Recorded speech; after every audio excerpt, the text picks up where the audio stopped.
বন্দে মাতরম। আজকে আমরা subject verb এগ্রিমেন্টেরই আরেকটা টপিক দেখব। দেখো, সেটা হচ্ছে কোনো বাক্যে যদি with, together with, along with, as well as এইগুলো থাকে, তাহলে সেই বাক্যে সবসময় দুটো সাবজেক্ট থাকবে এবং ভার্বটা বসবে হচ্ছে প্রথম সাবজেক্টের ওপর ভিত্তি করে। ক্লিয়ার? এটাই হচ্ছে আমাদের নিয়ম। কি না, যদি with, along with, together with এইগুলো কোনো বাক্যে থাকে, তাহলে সেই বাক্যে সবসময় দুখানা সাবজেক্ট থাকবে এবং ভার্ব যেটা, সেই ভার্বটা ব্যবহৃত হবে প্রথম সাবজেক্টের ওপর বেস করে। কিভাবে দেখো, উদাহরণ করিয়েছি।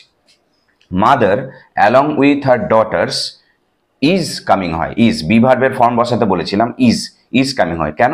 ব্যাখ্যা করে দেখাচ্ছি। দেখো, মাদার একখানা সাবজেক্ট, আবার হার ডটার্স আর একখানা সাবজেক্ট, জোড়া আছে কি দিয়ে? অ্যালং উইথ দিয়ে। তাহলে মাদার আর হার ডটার্স দুটোর মধ্যে মাদারের উপর ভিত্তি করে ইজ হয়েছে। হার ডটার্সের উপর ভিত্তি করলে কিন্তু আর হতো, মাদারের উপর মাদার যেহেতু সিঙ্গুলার তাই ইজ হয়েছে। ক্লিয়ার? তাহলে mother along with her daughters is coming. Clear? 2 নম্বর উদাহরণ দেখো, the boys together with the teacher have been invited. এটা হ্যাভ ভার্বের ফর্ম বসাতে বলেছি, হ্যাভ ভার্বের ফর্ম। দেখো, এখানেও দুটো সাবজেক্ট, দ্য বয়েজ একটা সাবজেক্ট আর দ্য টিচার একটা সাবজেক্ট। যদি দ্য টিচারের উপর ভিত্তি করে বসাতাম তাহলে সিঙ্গুলার হতো, অর্থাৎ হ্যাজ হতো।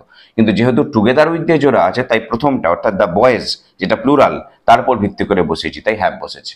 একইভাবে দেখো, থার্ড উদাহরণ, Indian army with the people of India does not need any support from others. এটা ডু ভার্বের সঠিক রূপ বসাতে হবে। এখানে দেখো দুটো সাবজেক্ট আছে, এক হচ্ছে ইন্ডিয়ান আর্মি আর এক হচ্ছে the people of India. The people of India কিন্তু প্লুরাল, তাহলে এখানে ডু হওয়ার কথা, কিন্তু এখানে ইন্ডিয়ান আর্মির উপর বেস করে ডাজ হয়েছে। ঠিক আছে? তাহলে বিষয়টা দেখো আরেকবার বলি। এই প্রথম সেন্টেন্সে মাদার এবং হার ডটার্সের মধ্যে মাদারের উপর ভিত্তি করে ইজ হয়েছে, মাদারটা সিঙ্গুলার তাই ইজ হয়েছে, কারণ অ্যালং উইথ দিয়ে জোড়া আছে।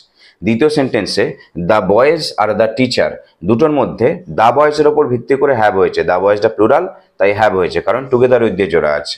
একইভাবে Indian army are the people of India দুটোর মধ্যে দ্য ইন্ডিয়ান আর্মির ওপর ভিত্তি করে ডাজ হয়েছে, ইন্ডিয়ান আর্মি সিঙ্গুলার তাই ডাজ হয়েছে, কেন? উইথ দিয়ে জোড়া আছে। ক্লিয়ার?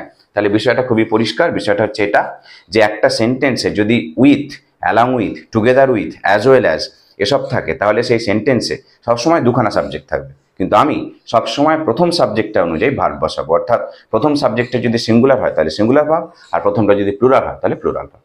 That is all.